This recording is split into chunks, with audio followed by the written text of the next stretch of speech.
जय हिंद to all my respected aspirants on behalf of Goyla classes. मैं आप सभी का स्वागत करता हूं। जैसे कि आपको पता है हमारी मेंस डे की सीरीज चल रही है, राइट।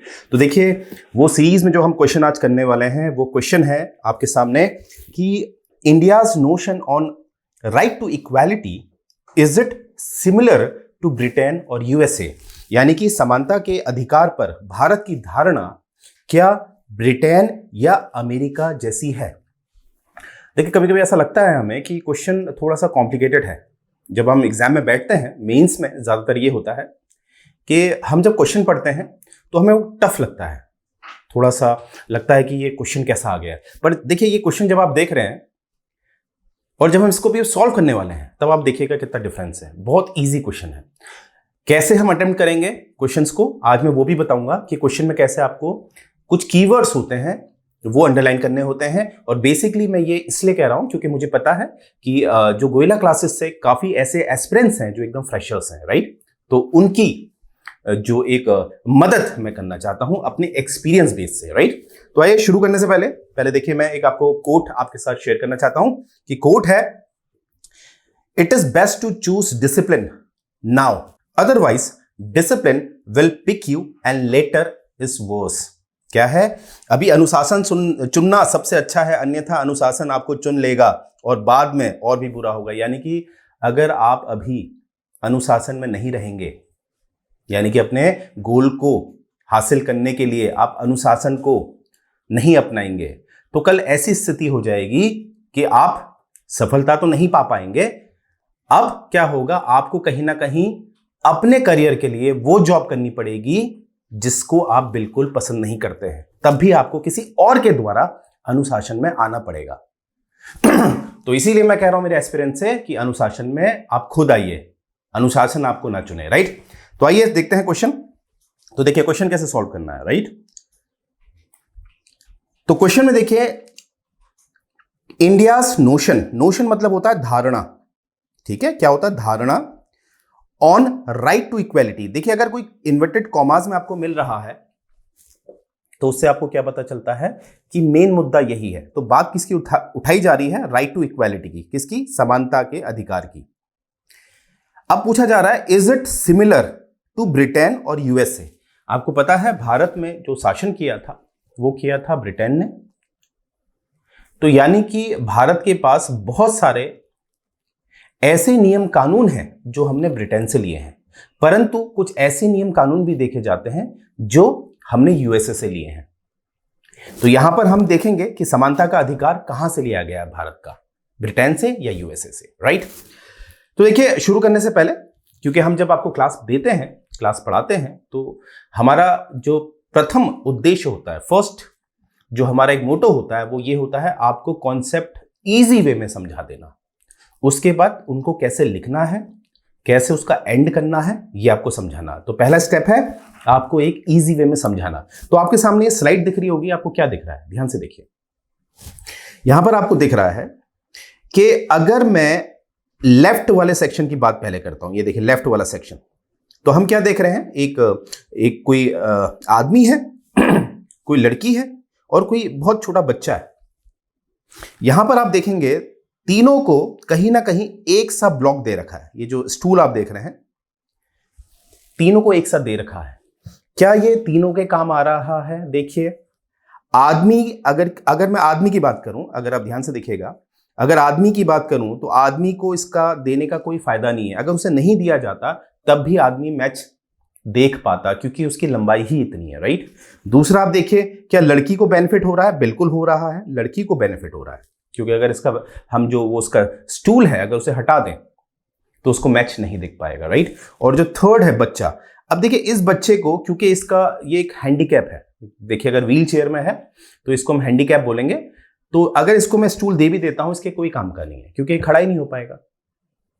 तो देखिए इसीलिए कभी कभी क्या देखा जाता है कि अगर हम किसी का इक्वल डिस्ट्रीब्यूशन कर दें तो उससे ऐसा नहीं है कि सबको फायदा होता है। किसी को उसकी जरूरत ही नहीं है और किसी को आप दे भी देंगे तब भी उसके काम नहीं आएगा। तो ये जो लेफ्ट वाला सेक्शन है ये बात करता है इक्वलिटी बिफोर लॉ की। किसकी बात करता है? मैं लिख देता हूं, इक्वालिटी बिफोर लॉ।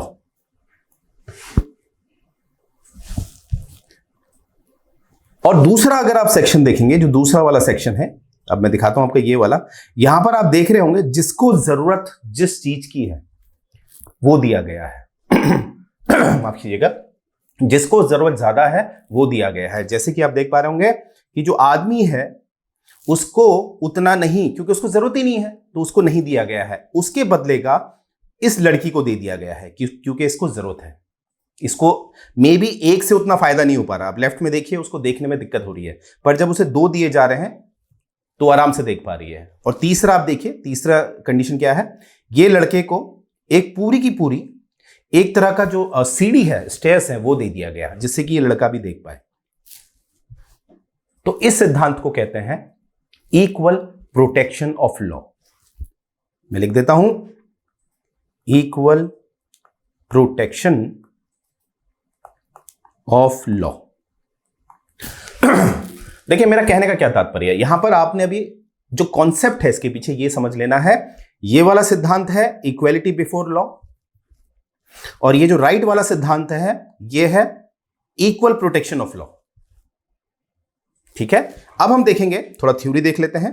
थ्योरी क्या कहती है, देखिए तो सबसे पहला वाला जो है, जो लेफ्ट साइड वाला मेरा स्लाइड में मैंने आपको बताया था, वो है इक्वालिटी बिफोर लॉ, जहां पर हम कहते हैं कानून के समक्ष समानता। यानी कि कानून के समक्ष चाहे वो अमीर है, गरीब है, लड़का है, लड़की है, उनका जो भी निर्णय लिया जाएगा वो एक समान रूप से लिया जाएगा।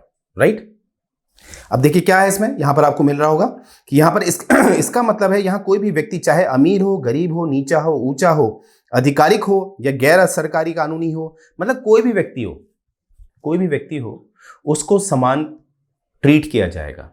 अब देखिए इसमें क्या, एक उदाहरण और ले लेते हैं। मानते हैं कि आप आर्मी की भर्ती करने गए हैं, अब वहां लड़का लड़की दोनों आए हैं। तो समानता नॉर्मली क्या देखा जाता है कि फिजिकली जो होता है, मस्कुलर वाइज में, अगर मैं मस्कुलर बेस की बात करूं तो लड़का ज्यादा शक्तिशाली होता है लड़की से। तो अगर उन दोनों को हम एक ही मंच देंगे अपना बल यानी कि अपनी पावर दिखाने के लिए, क्या वो सही रहेगा? नहीं, कहीं ना कहीं वो गलत रहेगा, क्योंकि कुदरत ने ही एक लड़का और लड़की में अंतर किया है। राइट, तो इसीलिए क्या होता है, जो इक्वालिटी बिफोर लॉ होता है, इसको हम कभी कभी इसको नेगेटिव बोल देते हैं। क्या बोल देते हैं? नेगेटिव। ये बात याद रखेंगे। और जो ये इक्वालिटी बिफोर लॉ लिया गया है, ये लिया गया है ब्रिटिश ओरिजिन से। याद रखेंगे, ये कहां से लिया गया है? ब्रिटिश ओरिजिन से। ये बात याद रखेंगे बिल्कुल। ओके, आगे देखते हैं। नेक्स्ट देखते हैं। नेक्स्ट है आपका इक्वल प्रोटेक्शन ऑफ लॉ, यानी कि कानूनों के समान संरक्षण, जो मैंने आपको स्लाइड में राइट साइड वाला बताया था। ये वाला देखिए आप, ये वाला, इसमें जिसको जितनी जरूरत है वो दिया गया है, जिसको नहीं है उसको नहीं दिया गया है। तो यहां से आप देखेंगे क्या आ रहा समझ में आपको कि ये जो कॉन्सेप्ट है ये लिया गया है अमेरिकन कॉन्स्टिट्यूशन से। पहले तो ये याद रखेंगे कहां से लिया गया है? अमेरिकी संविधान से। इसका अर्थ है कि समानों के बीच, समानों मतलब जो इक्वल है, समानों के बीच को यहां ध्यान से समझेंगे, मैं आपको समझा देता हूं। यहां पर समानों से क्या मतलब है, इक्वल से क्या मतलब। देखिए, अगर कोई लड़की है, यानी कि कोई गर्ल है, लड़की है, तो उसका जो कंपटीशन है वो एक लड़की से ही किया जाएगा, तो समान समान हो गए। वैसे ही अगर कोई लड़का है, बॉय है, तो उसका कंपटीशन किसी बॉय से ही कराया जाएगा। तो इसीलिए समानों को समान की तरह देखा जाता है। समानों को, लड़की लड़की है तो समान की तरह देखा जाता है, लड़के लड़के हैं तो लड़कों की तरफ देखा जाएगा। यानी कि जो कंपटीशन होगा उसमें यह ध्यान दिया जाएगा कि लड़का लड़की के बीच ऐसा एक डायरेक्ट जो फिजिकल कंपटीशन है वो नहीं किया जाएगा। राइट, तो ये बात याद रखेंगे। तो आगे देखते हैं। तो यहां पर देखेंगे समानों के बीच कानूनी सम्मान और समान रूप से प्रशासित होना चाहिए। तो यह एक सकारात्मक अवधारणा, ये एक पॉजिटिव है। देखिए सिंपल सा मैंने बताया, पहला वाला नेगेटिव बन रहा है। मैंने कहा ना, आप लड़का लड़की को आप एक फिजिकल कंपटीशन कराएंगे तो कहीं ना कहीं लड़के की जीत होगी, तो वो नकारात्मक बन जाता है। और यहां पर जिसको जितनी जरूरत है उसको उतना ही दिया जाएगा। तो ये कहीं ना कहीं सकारात्मक बनता है। तो हम अभी तक क्या सीखे, जो नकारात्मक लिया गया है वो लिया गया है ब्रिटेन से, माना जाता है, और जो सकारात्मक है वो लिया गया है यूएसए से, जिसे हम कहते हैं कानूनों के समान संरक्षण, जिसे इंग्लिश में कहते हैं इक्वल प्रोटेक्शन ऑफ लॉ। आगे देखते हैं। अब देखिए, मुझे उम्मीद है यहां तक आप ये समझ पाए हैं कि एक इक्वेलिटी बिफोर लॉ क्या होता है और एक इक्वल प्रोटेक्शन ऑफ लॉ क्या होता है। अब आपने ये समझना है कि भारत में क्या है, क्या भारत में नकारात्मक वाला है या सकारात्मक वाला है। देखिए, भारत में दोनों का ब्लेंड है। ब्लेंड मतलब दोनों की मिक्सिंग है। कैसे? पहले मैं आपको बता देता हूं नकारात्मक जिसे हम मानते हैं। तो नकारात्मक में यह होता है कि जैसे कि जो हमारी न्यायपालिका है, न्यायपालिका ज्यादातर किसका इस्तेमाल करती है? इक्वेलिटी बिफोर लॉ का, यानी कि कानून के समक्ष सभी समान है। अब देखिए, मर्डर चाहे लड़के ने किया है, चाहे लड़की ने किया है, चाहे किसी जवान आदमी ने किया है, चाहे किसी बूढ़े आदमी ने किया है, मर्डर मर्डर है, यानी कि उस पर धारा 302 ही लगेगी। ऐसा नहीं है कि लड़की ने मर्डर किया तो उस पर धारा कोई और लगेगी, लड़के ने मर्डर किया है तो धारा कोई और लगेगी। अपवाद इसमें भी होता है, क्योंकि अगर बच्चे हैं जो 18 वर्ष से कम है तो उसको एक अलग लेवल में ट्रीट किया जाता है। अपवाद है। फिलहाल मैं उस अपवाद को भी नहीं ले रहा हूं, मैं ये समझाना चाह रहा हूं कि न्यायपालिका में ज्यादातर हम किसका इस्तेमाल करते हैं? इक्वेलिटी बिफोर लॉ का। वहीं पर अगर मैं बात करूं इक्वल प्रोटेक्शन ऑफ लॉ की, तो ज्यादातर जो विधायिका कानून बनाती है, विधायिका आपको पता है कानून कौन बना सकता है राज्य में? वो बना सकती है विधायिका। राज्य के 3 अंग होते हैं, आपको पता है। देखिए, अगर मैं राज्य बोलूं, राज्य के 3 अंग होते हैं, आप जानते हैं। स्टेट यानी कि राज्य के 3 अंग होते हैं। एक होता है एग्जीक्यूटिव, जिसे आप कार्यपालिका कहते हैं, एक होता है लेजिस्लेटिव, जिसे आप विधायिका कहते हैं, और एक होता है जुडिशियल, जिसे आप न्यायपालिका कहते हैं। कानून बनाने का अधिकार होता है विधायिका को।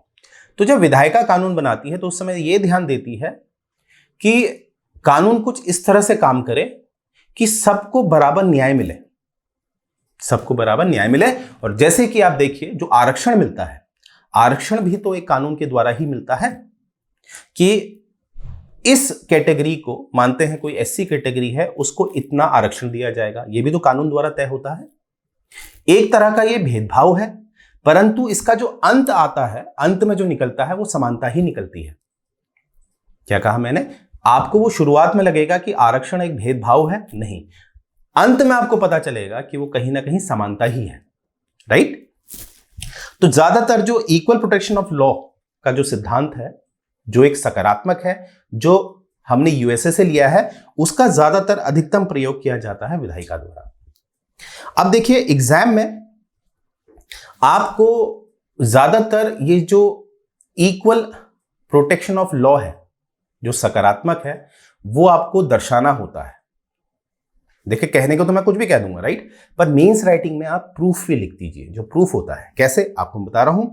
देखिए आपका यहां देखिएगा कि आपको पता है समानता की बात कहां पर है? आर्टिकल 14 में 14 से लेके अनुच्छेद 14 से लेके अनुच्छेद 18 तक किसकी बात होती है? समानता की। ये बात याद रखेंगे। ये देखिएगा, अनुच्छेद 14 से लेके अनुच्छेद 18 तक बात होती है समानता की। अब ये कैसी समानता है? ये समानता होती है, दोनों ही समानता है, जो 2 सिद्धांत मैंने आपको बताए हैं, इक्वेलिटी बिफोर लॉ और इक्वल प्रोटेक्शन ऑफ लॉ। खासकर इक्वल प्रोटेक्शन ऑफ लॉ हमें बताना पड़ता है। कैसे? अब आप देखिए, यहां पर अगर आप आएंगे आर्टिकल 31C पे, अनुच्छेद 31 क ख ग 31 ग, वहां पर आपको क्या दिखेगा? ग क्या दिखेगा? वहां पर आपको दिखेगा कि साफ लिखा गया है। सबसे पहले तो देखिए, 31C जो है, यानी कि 31 ग जो है, यह जोड़ा गया था 25वें संशोधन से। संवैधानिक संशोधन 25वां कब? 1971 में जोड़ा गया था। याद रखेंगे, 1971 में जोड़ा गया 25वें संशोधन द्वारा। इसमें इसके तहत क्या होता है? जो हमारा भाग 4 है, भाग 4 पार्ट 4, उसके अंतर्गत आपको पता है डीपीएसपी आता है। डीपीएसपी मतलब राज्य जो भी अपने कानून बनाएगा, उसमें जो डीपीएसपी में कही गई बातें हैं उनको शामिल करेगा। तो इसमें 31C में यह साफ कहा गया है कि जब डीपीएसपी यानी कि भाग 4 में की गई बातों को लागू करने के लिए, यानी कि नियमों को लागू करने के लिए अगर कोई कानून बनाया जाएगा और अगर वो कानून कहीं ना कहीं भाग 3 यानी कि मौलिक अधिकारों का हनन करेगा, तब भी लागू किया जाएगा, यानी कि मौलिक अधिकारों का हनन कर सकता है। कौन? भाग 4 जो डीपीएसपी है, और यह शक्ति कहां से मिलती है? 31 गो यानी कि 31C द्वारा।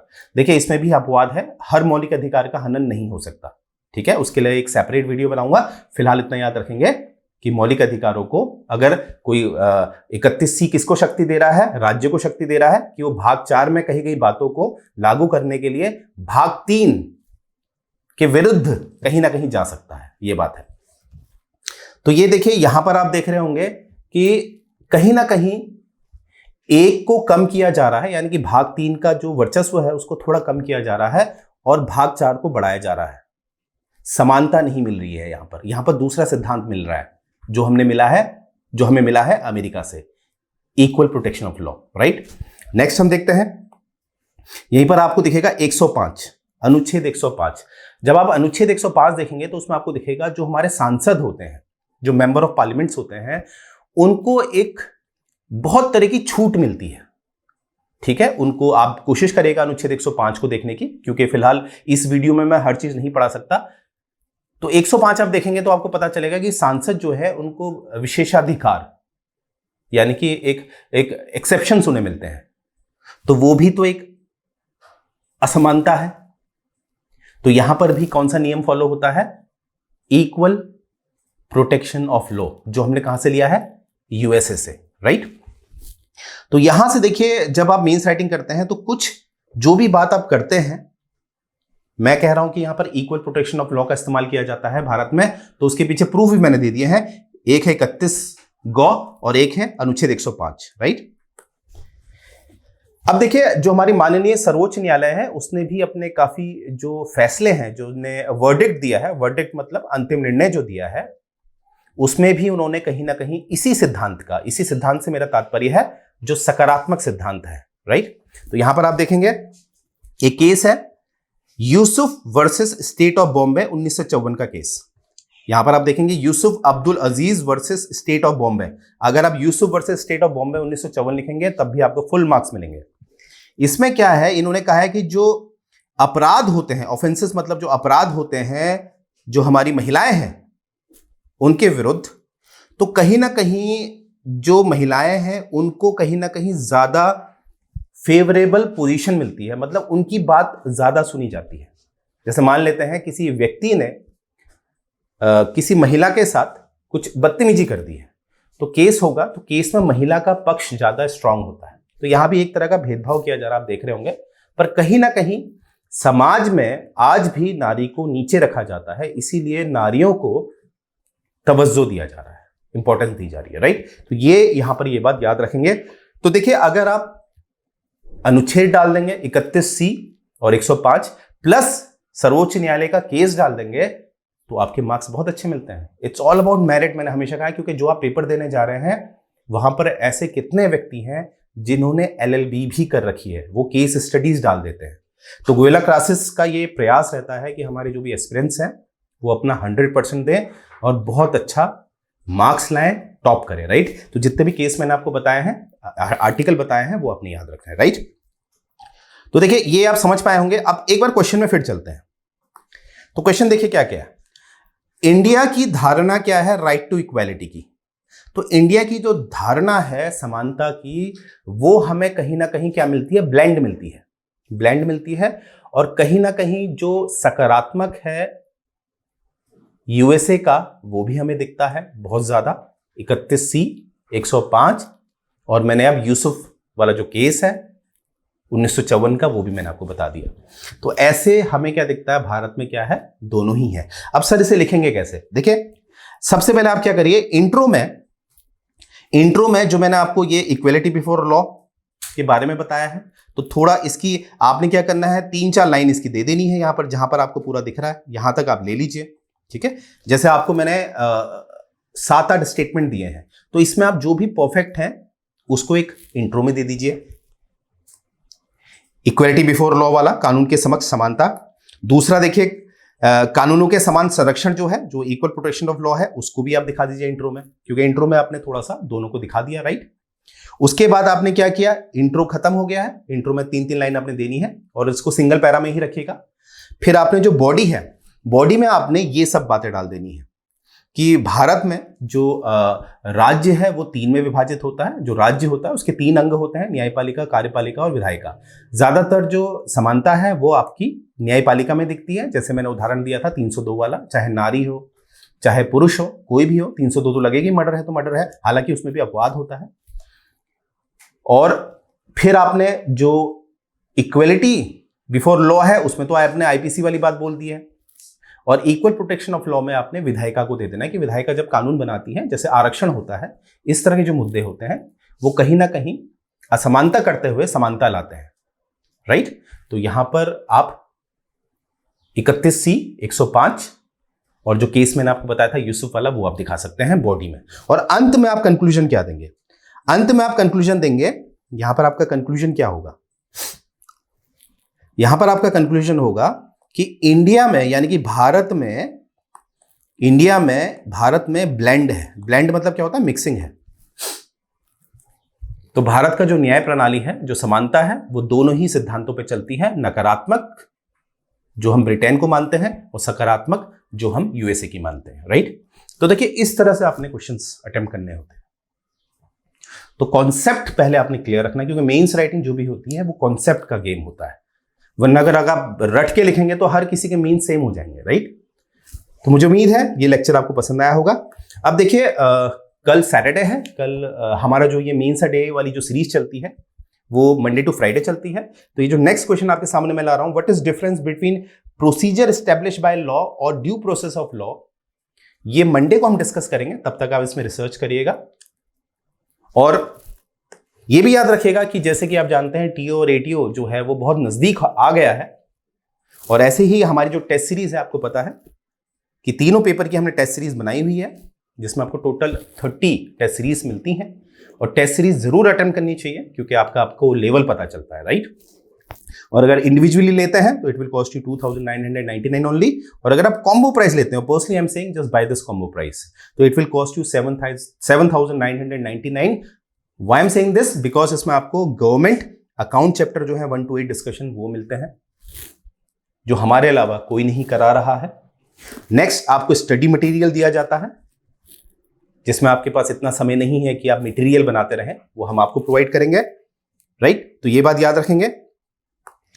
और नेक्स्ट आप देख सकते हैं कि देखिए अगर आप मेंस राइटिंग करेंगे तभी आपका सिलेक्शन होगा। एक सिंपल सी बात याद रखेगा, क्योंकि आपने मेंस करना ही है। अगर आप जब आप मेंस करते हैं, आप देखिएगा यहाँ पर ये मोहित राठी जी हैं, आज देखिए यहाँ सिलेक्शन देखिए इनका AETO में सिलेक्शन हो चुका है, और इनकी एक कॉपी है, देखिए आप देख पा रहे होंगे। इस तरह से हमारी फैकल्टी चेक करती है, इस तरह से जो कमियां होती हैं वो पता चलती हैं। तो मेंस राइटिंग आपने जरूर करनी है।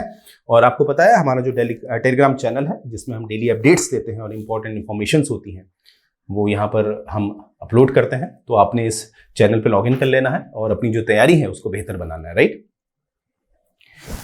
और अंत में मैं ये कहना चाहूंगा कि देखिए ऐसा है, मेंस राइटिंग आपने जरूर करनी है। अब जो लोग सीरियस नहीं है वो भी सीरियस हो जाइए, राइट। तो मुझे उम्मीद है ये लेक्चर आपको पसंद आया होगा। जय हिंद।